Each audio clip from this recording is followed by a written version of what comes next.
Hello everyone, कैसे हैं आप सब। तो आज जैसा कि आप सभी जानते हैं कि अभी जो फ्रेश रिक्रूटमेंट आप लोगों के सामने है, जेकेएसएसबी अकाउंट्स असिस्टेंट 2000 वैकेंसीज। तो career success is always there to help you. आप लोगों की क्वेरीज से, आप लोगों की सजेशन से, आप लोग जो भी हेल्प हमसे चाहते हैं, तो हम सभी आपको प्रोवाइड करने के लिए रेडी है। तो आज से आप लोगों के लिए हम कोशिश करेंगे डेली बेसिस पे आप लोगों के लिए कुछ ना कुछ कंटेंट ऐसा लाया जाए जो आप लोगों को घर पर हेल्प करे। हमारे वीडियोस के थ्रू, हमारी ऑनलाइन लाइव क्लासेस के थ्रू, हमारे स्टडी मटेरियल के थ्रू, हर एक चीज के अकॉर्डिंग। तो फ्रेंड्स, आप सभी ने अगर हमारा YouTube चैनल सब्सक्राइब नहीं किया तो करियर सक्सेस जरूर चैनल आप सब्सक्राइब करिए।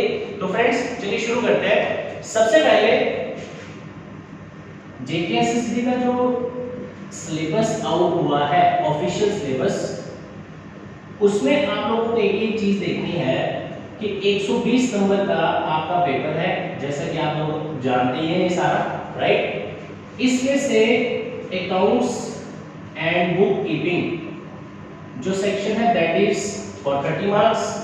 उसके बाद GS is not complete general studies, basically इसमें टॉपिक वाइज सिलेबस है आपका, उसकी वेटेज भी कितनी है, 30 मार्क्स। आफ्टर दैट आप लोगों को स्टडी करना है कंप्यूटर, जिसकी ऑलरेडी जो वेटेज है वो भी कितनी है, 30 मार्क्स। तो आप फ्रेंड्स देखिए जरा, ये जो तीन सब्जेक्ट हैं आपके, 90 मार्क्स आपके सीधा सीधा यहीं से है। उसके बाद जो तीन सब्जेक्ट बचे आप लोगों के, that is science, economics and maths, जो कि 10 मार्क्स की आपको वेटेज है, और ये सब इंक्लूडेड है 30। तो फ्रेंड्स, सबसे ज्यादा जो बच्चों को एक मिसकंसेप्शन है वो ये है कि सर अगर हमारी अकाउंट्स बैकग्राउंड नहीं है तो हम कैसे पढ़े, हमने जीएस नहीं पढ़ा तो हम कैसे पढ़े। फ्रेंड्स, एक चीज याद रखिए, जितने भी सब्जेक्ट्स हैं ये इक्वली इंपॉर्टेंट है।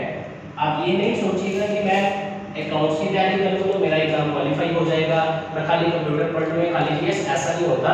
और यहाँ पे एक चीज मिस्टेक जो आप कर सकते हैं वो ये है, आप एकेडमिक अप्रोच को फॉलो मत करिए, राइट, कि जैसा 11th 12th में पढ़ते हैं वैसा आपको पेपर में आएगा, ऐसा कुछ नहीं होने वाला, राइट। आप लोगों को फॉलो करनी है अप्रोच, कौन सी अप्रोच, कॉम्पिटिटिव, कि आपके पूरे टॉपिक में से कौन सा ऐसा पॉइंट है जो आपको पेपर में पूछा जा सकता है, राइट। तो अगर आप लोग इसको नोट करना चाहते हैं आप कर सकते हैं, इसके नोट्स भी हम आपको प्रोवाइड कर देंगे, राइट। तो फ्रेंड्स, आज आप लोगों को मैं इंट्रोड्यूस करने वाला हूं ऐसे सब्जेक्ट से जो एज ए कॉम्पिटिटिव जॉब्स की, अगर हम बात करें गवर्नमेंट जॉब्स की, तो बड़े सारे लोगों ने वो नहीं पढ़ा हुआ। और वो कौन सा सब्जेक्ट है आपका, अकाउंटेंसी एंड बुक कीपिंग। इसमें बड़े सारे लोगों को मिसकंसेप्शन है कि हम 11th की बुक्स पढ़ लेंगे, ऐसा ऐसा हो जाएगा, या उन्होंने पढ़ना भी शुरू कर दिया होगा, ऐसा कुछ नहीं है। आप लोगों को टू द पॉइंट जो आपके सिलेबस में प्रिस्क्राइब किया गया है वो सारा पढ़ना है। तो आज हम आपको इंट्रोड्यूस करेंगे किस सब्जेक्ट के साथ, अकाउंट्स के साथ। और मैं मान के चल रहा हूं कि आप में से बड़े कैंडिडेट्स ऐसे हैं जिन्होंने फर्स्ट टाइम इसको पढ़ना है, तो हम इसको स्टार्ट करेंगे राइट फ्रॉम बेसिक। तो आज आपको हम इंट्रोड्यूस करेंगे आपकी अकाउंटेंसी सेक्शन के साथ। तो फ्रेंड्स, आप जारी रहें हमारे YouTube चैनल पे, आप कनेक्टेड रहें हमारे सोशल मीडिया के सभी पेजेस पे, सो दैट आने वाले टाइम पे आपको घर बैठे ही ऑनलाइन क्लासेस का हेल्प मिल सके। तो thank you friends.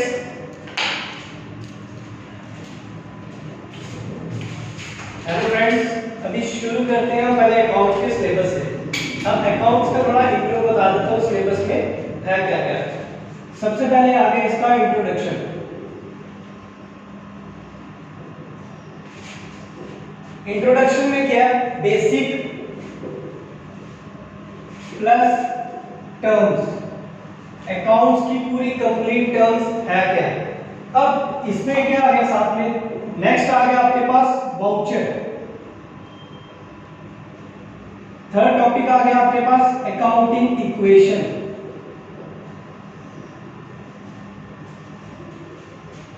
Next journal, उसके बाद ledger, trial balance,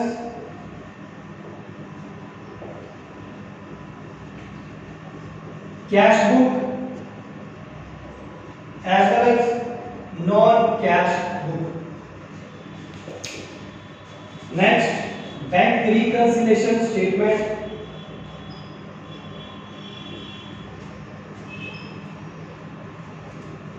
financial statement,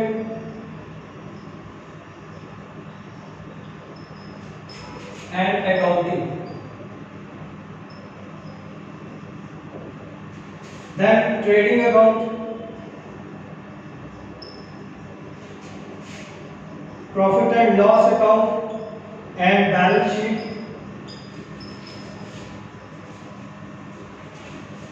partnership,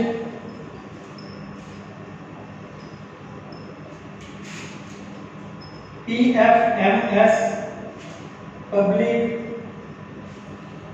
financial management system. Last one is financial audit and social audit. ये आपका कंप्लीट सिलेबस है अकाउंटेंसी का।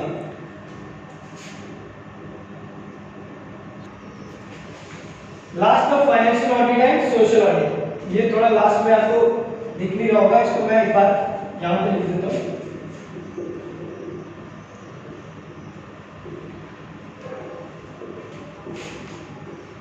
सोशल ऑडिट ये आपका आ गया complete syllabus, accountancy and bookkeeping complete syllabus आ गया। इसमें कुछ ज्यादा डिफिकल्ट वाली कोई चीज है नहीं, इसमें काफी इजी है। 11th 12th as well as graduation के लिए चैप्टर है। ये मत समझिए कि इसमें सिर्फ 11th एंड 12th का ही है, इसमें काफी पार्ट में ग्रेजुएशन को भी डाला गया है, लाइक ऑडिटिंग वगैरह 3 से 4 चैप्टर ऐसे जो ग्रेजुएशन लेवल के हैं। PFMS ये कहीं पे भी नहीं मिलेगा, ये किसी बुक में भी नहीं है, ये नया ऐड किया गया है।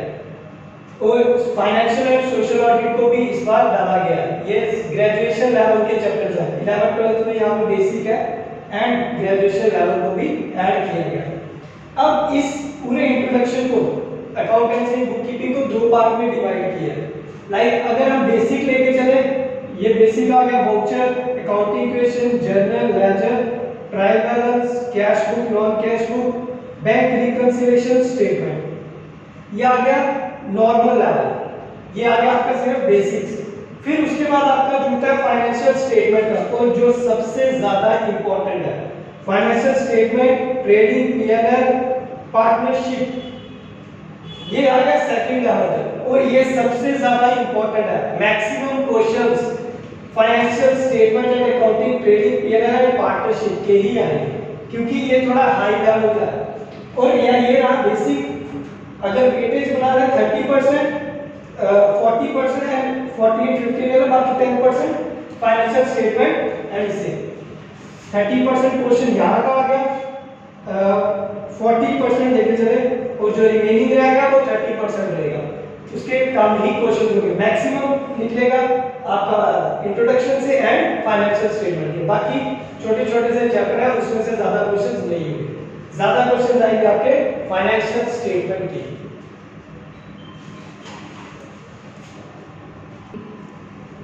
तो फ्रेंड्स, जैसा कि आप सबने सिलेबस देखा आपके सामने ही है, आप लोगों को फिलहाल इस पे सिलेबस पे फोकस नहीं करना।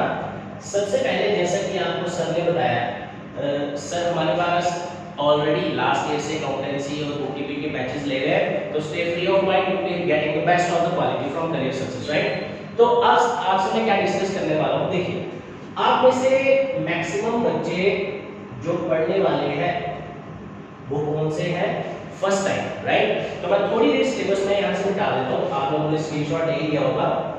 फ्रेंड्स, आप लोग एक चीज आज ध्यान रखिए, आज की जो वीडियो है ये बिल्कुल बेसिक से बनाई गई है, राइट फ्रॉम जीरो।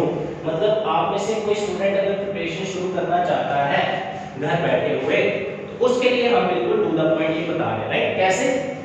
आज आप जो स्टडी करेंगे, आज आप जो चीजें सीखेंगे वो ये है कि ये जो टॉपिक आपके सिलेबस में है एक्चुअल में ये है क्या, पेपर में क्यों डाला गया है, इसको कैसे पढ़ना है, तो बिल्कुल स्टेप बाय स्टेप आपको चीजें अभी सर समझाएंगे। तो फ्रेंड्स, आप बने रहिए वीडियो में, राइट। Thank you. अब आपका आ गया फर्स्ट चैप्टर है जो इसका इंट्रोडक्शन टू अकाउंटिंग। अकाउंटिंग का इंट्रोडक्शन। इंट्रो क्या है अकाउंटेंसी का? अकाउंटेंसी है क्या? सिंपल लैंग्वेज में बोले इसको बोलेंगे कि बिजनेस की जितनी एक्टिविटीज होती है उसका प्रॉपर रिकॉर्ड, जो भी प्रॉपर रिकॉर्ड किया जाता है अकाउंट्स में, लाइक बिजनेस एक्टिविटीज कोई भी होगी related to only business not personal, जितनी भी बिजनेस की एक्टिविटी होगी उसका जो रिकॉर्ड हो गया वो कहाँ रिकॉर्ड किया जाता है? अकाउंटेंसी। अब सिंपल लैंग्वेज में इसको बोलेंगे सिस्टमैटिक रिकॉर्ड। जितना एक रिकॉर्ड किया जाता है, एक सिस्टमैटिक एक प्रॉपर वे में जितना डाटा को रिकॉर्ड किया जाएगा फाइनेंस बिजनेस एक्टिविटीज को, वो काम किया जाता है अकाउंटिंग। सेकंड बोलेंगे अगर इसको डॉक्यूमेंट्री एविडेंस।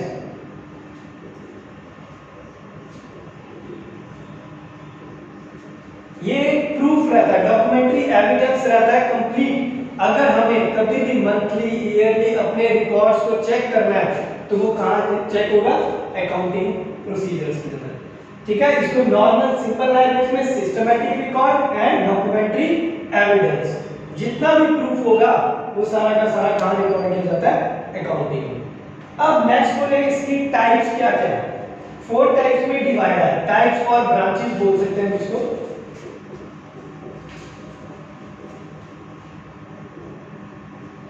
अकाउंटेंसी की ब्रांचेस और टाइप्स 4 पार्ट्स में डिवाइड की गई है। सबसे पहला आ गया book keeping, financial accounting,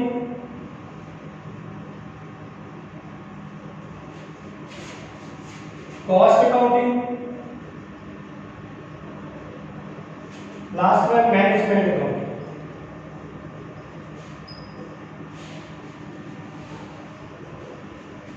4 parts में डिवाइड किया गया अकाउंट्स को।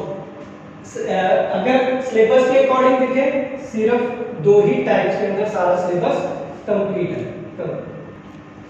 अब जैसे मैंने कहा कि सिर्फ 2 ही टाइप्स में पूरा का पूरा सिलेबस कंप्लीट है। अब इसमें कुछ काफी इजी क्वेश्चंस होते हैं, कुछ डिफिकल्ट नहीं है, इनमें काफी ज्यादा इजी सिलेबस है क्योंकि इन 2 चैप्टर्स को नहीं इंक्लूड किया गया, ये 2 बुक्स को ऐड नहीं किया गया क्योंकि इसका लेवल थोड़ा हाई चला जाता है। ये काफी इजी है, 2 ही टाइप्स को लिया गया है इस पूरी बुक्स में और काफी इजी क्वेश्चंस है। जो क्वेश्चंस दूंगा मैं वीडियो की लास्ट में चेक कर लेना, पूरा कंप्लीट वीडियो देख लेना। जो लास्ट में क्वेश्चंस होंगे उनको नोट डाउन कर लो क्योंकि उसके वैसे ही क्वेश्चन सेम सिलेबस उसमें पेपर में आ सकते हैं।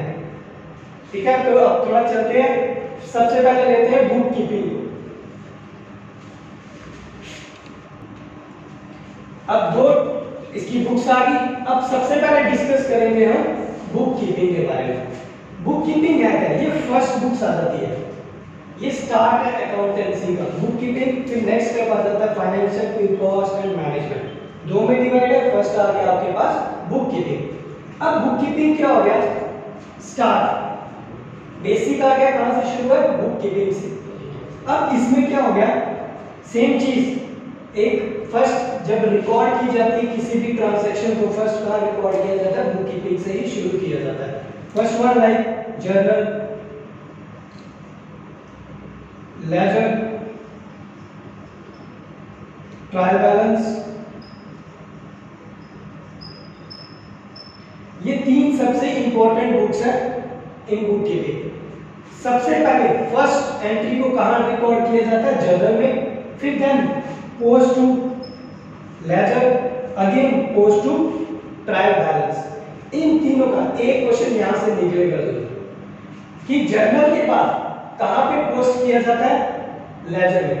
लेजर के बाद कहां पोस्ट किया जाता है? ट्रायल बैलेंस में। ऑप्शन में आपको ऑप्शन अगर हुआ तो रेटिंग अगर आएगा कि जर्नल के बाद कहां पोस्ट किया जाता है, ऑप्शन में आ जाएगा लेजर में किया जाता है। वो क्या किया जाता है? ट्रांसफरिंग किया जाता है, पोस्टिंग किया जाता है या बैलेंसिंग किया जाता है? ये क्वेश्चन एक बनता ही बनता है। यहां पे पूछेंगे कि ऑप्शन में आपको दिया जाएगा ट्रांसफर, पोस्टिंग, बैलेंसिंग एंड ये क्वेश्चन बहुत बार देखने को मिलेगा कि आफ्टर जर्नल, जब लेजर में डैश करके ऑप्शन दिया जाएगा कि क्या किया जाता है, इसका answer is posting. Ledger journal के बाद कहां पोस्ट किया जाता है, लेजर में। लेजर के बाद कहां पोस्ट किया जाता है, अगेन ट्रायल बैलेंस में। इनके वर्ड बीच में कौन सा वर्ड जुड़ता है, पोस्टिंग का, क्योंकि वहां पे ट्रांसफरिंग का भी ऑप्शन होता है, ये गलत है। इसका आंसर इज पोस्टिंग। कि जर्नल के बाद एक रूल है कि उसको कहां पोस्ट किया जाएगा, लेजर में, फिर ट्रायल बैलेंस में। ये तीन बुक्स इंटर रिलेटेड है। जर्नल के बिना ना लेजर बन सकता है, ना लेजर के बिना ट्रायल बैलेंस बन सकता है। तीनों आपस में इंटर रिलेटेड है। अब इसके बीच में एक और चैप्टर दिया है, वो है अकाउंटिंग इक्वेशन।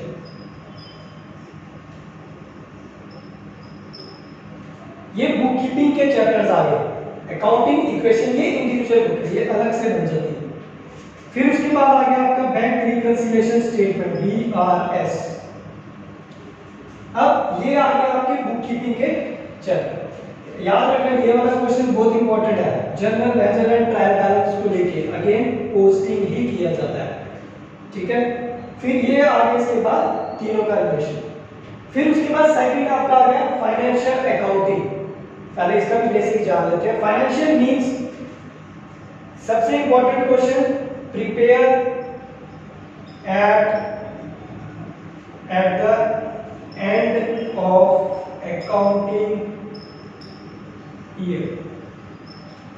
कि फाइनेंशियल अकाउंटिंग प्रिपेयर कब की जाती है, कब प्रिपेयर की जाती है, एट द एंड ऑफ। इस वर्ड्स को याद रखना, अकाउंटिंग ईयर, वहां पे पजल करने के लिए आंसर दिया जाएगा prepare eight the end of the year. But accounting word को याद रखना, क्योंकि ऑप्शन में हमेशा एक ऐसा ऑप्शन होगा जो पजल करेगा। 2 या 3 ऑप्शन होते हैं जो हमेशा पजल करते हैं। एक होगा prepare eight the end of the year, आपने बस ये ध्यान रखना वहां पे होना चाहिए eight the end of accounting year. यहाँ बहुत बच्चों की मिस्टेक होती है। सीधी से क्वेश्चन होते हैं, सिंपल से होते हैं, बट यहाँ मिस्टेक हो जाती है, क्योंकि सब सोचते हैं कि ये लास्ट में प्रिपेयर की जाती है, बट कब, at the end of accounting year. अगर ऑप्शन में दिया जाएगा वहां पे लिखा जाएगा, अगर लाइक ऑप्शन है at end of year, like at end of financial year, at end of calendar year, या at end of accounting year. इसका आंसर है at the end of accounting year. हमेशा कब, जब बिजनेस की क्लोजिंग डेट आएगी तब ये प्रिपेयर की जाती है। फाइनेंशियल स्टेटमेंट बड़ा इंपॉर्टेंट क्वेश्चन है, बस इसका ध्यान रखें, eight the end of accounting year. अब बड़ों के दिमाग में डाउट होगा कि अकाउंटिंग ईयर क्या है। At the end of year समझिए, at the end of financial year, financial year is 1st April to 31st March। At the end of calendar year is 1st Jan to 31st December। But at the end of accounting year का क्या मतलब है, accounting year जब word जुड़ता है तो इसका मतलब क्या होता है। बड़ी इंपॉर्टेंट डेफिनेशन भी है अकाउंटिंग ईयर को लेकर। अब देखो, बिजनेस शुरू करने की कोई